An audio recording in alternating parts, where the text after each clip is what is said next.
मृदंग now in Chhatarpur, नई खुशियों के साथ कुछ नया पहनिए। मध्य प्रदेश में विधानसभा में नेता प्रतिपक्ष उमंग सिंगार इन दिनों बुंदेलखंड के दौरे पर हैं। बुधवार को वे छतरपुर आए, जहां सर्किट हाउस में पत्रकार वार्ता में मीडिया से बातचीत करते हुए उन्होंने सरकार को घेरते हुए कहा कि सरकार कुंभकर्णी नींद सो रही है। जब विपक्ष जगाता है तभी उसकी नींद खुलती है। सरकार को घेरते हुए उन्होंने कहा कि सरकार का मन कामकाज करने का बिल्कुल नहीं है।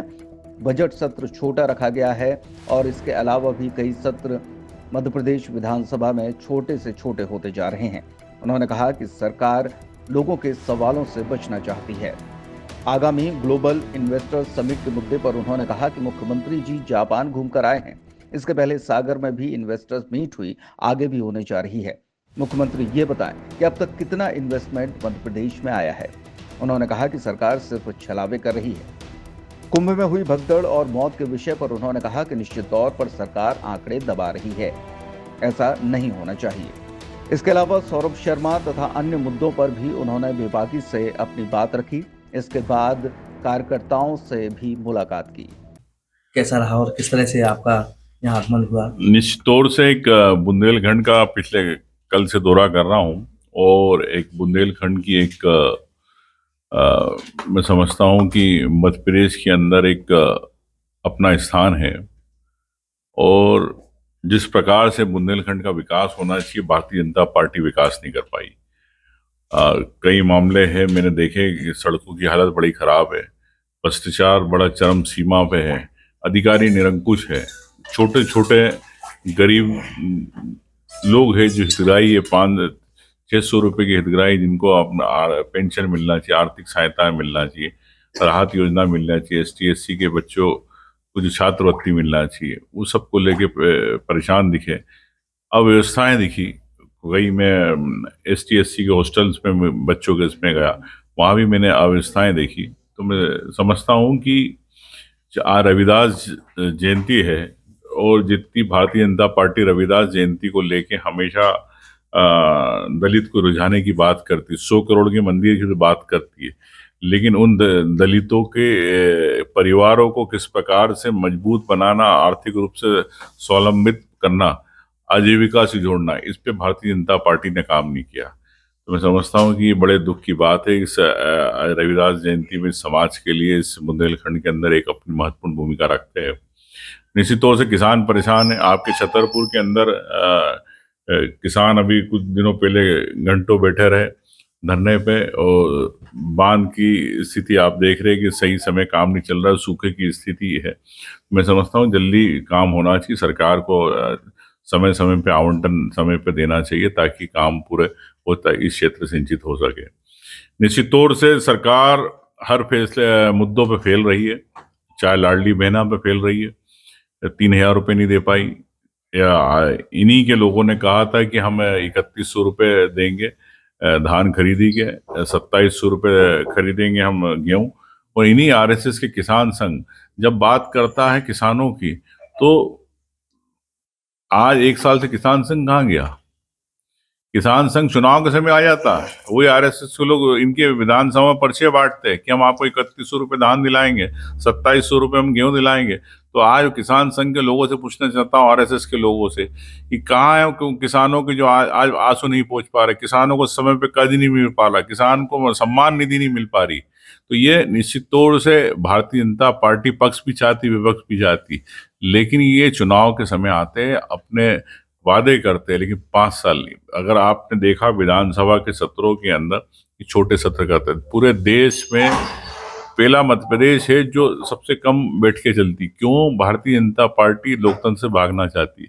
क्या लोकतंत्र की हत्या करना चाहती है भारतीय जनता पार्टी? क्या निरंकुश सरकार चलाना चाहती है? क्यों आप विधायकों के प्रश्नों से भागना चाहते हो? क्यों आप जनता के मुद्दों से भागना चाहते हो? क्या कारण है? बताएं मुख्यमंत्री मोहन यादव जी। क्या असक्षम हो सरकार चलाने में? क्या आप विधायकों काम नहीं करा सकते? जल जीवन मिशन की क्या स्थिति पूरे प्रदेश के अंदर? आप जानते हैं जल जीवन मिशन कि आज भी घर घर नल नहीं पहुंच पाए, पानी नहीं मिल पा रहा। बुंदेलखंड में गर्मियों में पानी की क्या स्थिति रहती, भयानक। आप समझते कई किलोमीटर जाना पड़ता, लेकिन उसमें भी आप नहीं कर पा रहे। आज सरकार कोई भी जांच को या घोटाले को विधानसभा जनता के सामने लाना चाहती है, तो ये बड़ी गंभीर है कि सरकार खुद चाहती है भ्रष्टाचार बढ़े, सरकार खुद चाहती है कि लोगों का काम नहीं हो। अगर काम करना चाहती है तो बताएं, फिर विधानसभा से क्यों भागती है भारतीय जनता सर पार्टी? ये सौरभ शर्मा वाले मामले को लेकर सौरभ शर्मा की भारतीय जनता पार्टी के नेता इतने घबराए हुए क्यों? सौरभ शर्मा से कौन मंत्री इसके अंदर लिप्त है? कौन पूर्व मंत्रियों ने इसमें लिप्त है? क्या पूर्व मंत्री मुख्यमंत्री भी इसमें लिप्त है? ये सब चीजें सामने। सौरभ शर्मा एक इस तालाब की छोटी मछली है। सौरभ शर्मा की डायरी में जो चीजें आई, सौरभ शर्मा की कॉल रिगार्डिंग उसको क्यों नहीं सामने आई? क्या मुख्यमंत्री सौरभ शर्मा की आग में हाथ डालने से बच रहे? क्या उन पे आंच आ जाएगी? ऐसा है? मुख्यमंत्री जी को स्पष्ट करना चाहिए, जनता का पैसा, प्रदेश की जनता का पैसा है, गाड़ी कमाई है, किन मंत्री उसके अंदर लिप्त है, कौन अधिकारी लिप्त है, ये बात आना चाहिए। और इसी को बात को लेकर मैं 15 तारीख को एक खुलासा बड़े स्तर पर प्रदेश में करूंगा।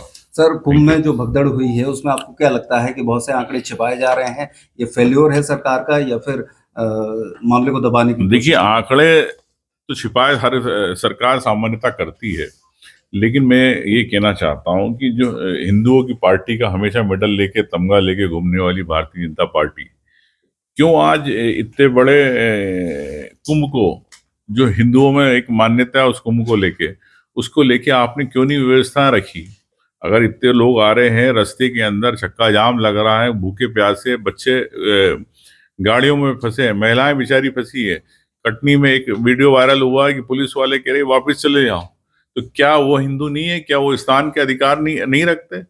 आप जा सकते हो, आपके हेलीकॉप्टर स्नान कर सकते हो, मोदी जा सकते हैं वहां पे प्लेन से, स्पेशल प्लेन से जाके स्नान कर सकते हो, क्या आम व्यक्ति स्नान नहीं कर सकता? तो ये में दोहरी नीति है भारतीय जनता पार्टी की। जब ये स्पष्ट कहना चाहता हूं कि आने वाले समय में सिंहस्थ हमारे मध्य प्रदेश में होने वाला है। जो घटनाएं प्रयागराज में हुई वो पुनरावृत्ति ना हो, इसको लेके पक्ष विपक्ष को लेके आम रूप से इसकी व्यवस्था करना चाहिए।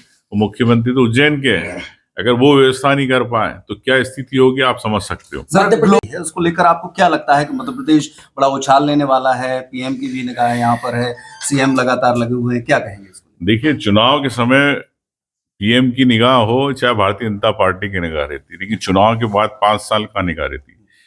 किसानों की बात, इनने आत्मनिर्भर को लेके बात करी, प्रधानमंत्री आत्मनिर्भर की बात करते, देश आत्मनिर्भर तो हो नहीं पाया।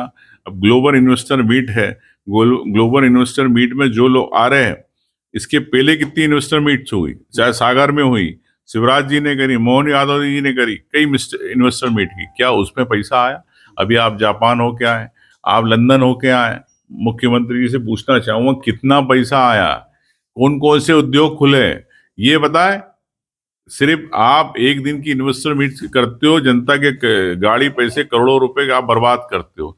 लेकिन आपको स्पष्ट करना है कि अगर मध्य प्रदेश को अगर आपने आर्थिक रूप से मजबूत किया तो आंकड़े दे बताएं। लेकिन मेरे को लगता है कि भारतीय जनता पार्टी आंकड़े और सच्चाई से दूर जाती है। सर अभी कुंभ में जो मौतें प्राप्त हुआ है, क्या कहेंगे? देखिए, अब मैं इस पर टिप्पणी करना उचित नहीं समझूंगा, लेकिन किसी भी परिवार के अगर व्यक्ति की अगर सदस्य की अगर मृत्यु होती है तो मैं समझता हूँ बड़े दुख की बात है। अब मैं समझता हूँ कि हर परिवार चाहता है कि जिस सदस्य की मृत्यु हो वो मोक्ष प्राप्त हो, स्वर्ग में जाए। तो ये हमारी धर्म में आस्था है।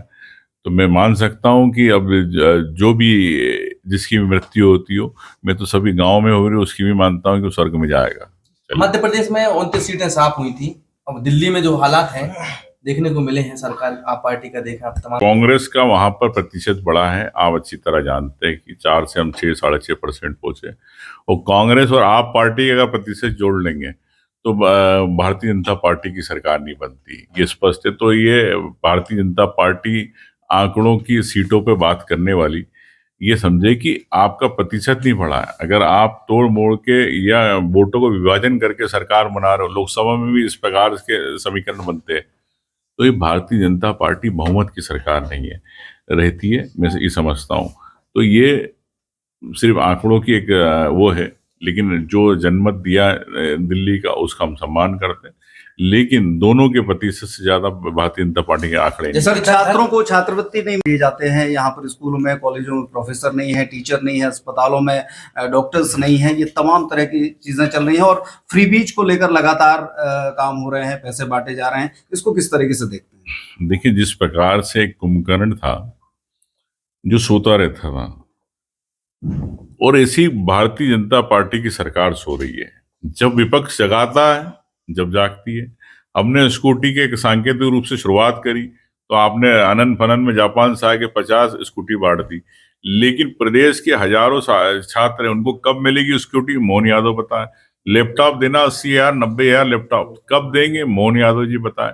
तो मैं यही कहना चाहता हूँ, छात्रवृत्ति की आपने बात की, तो छात्रवृत्ति को लेके अभी इनके केंद्रीय मंत्री आठवले जी आए थे, बड़ी बड़ी बातें कर रहे थे। पोस्ट मैट्रिक छात्रवृत्ति जो मिलती है स्कॉलरशिप 60% केंद्र से मिलती है। तो आठवले जी को मध्य प्रदेश में आने के पहले वो 60% छात्रवृत्ति तो लेके आना चाहिए। तो ये आप देखते हो कथनी और करनी, चाहे मोहन यादव बीजेपी हो, इनकी केंद्रीय मंत्री हो, सिर्फ बात करते हैं लेकिन बजट में प्रावधान नहीं रखते। बगैर बजट के ये सरकार चला रहे हैं और मेरे को लगता है कि इस प्रकार से आम जनता में, मध्य प्रदेश की आम जनता में कर्ज का बोझ से लदी जा रही है। जैसे मध्य प्रदेश में देखा जाए, कांग्रेस विपक्ष में अगर घर में है कोई शादी फंक्शन या फिर दूल्हा बनने वाले हैं आप, तो चले आइए इंडिया के favourite men's ethnic and festive wear collection brand Mridang पर।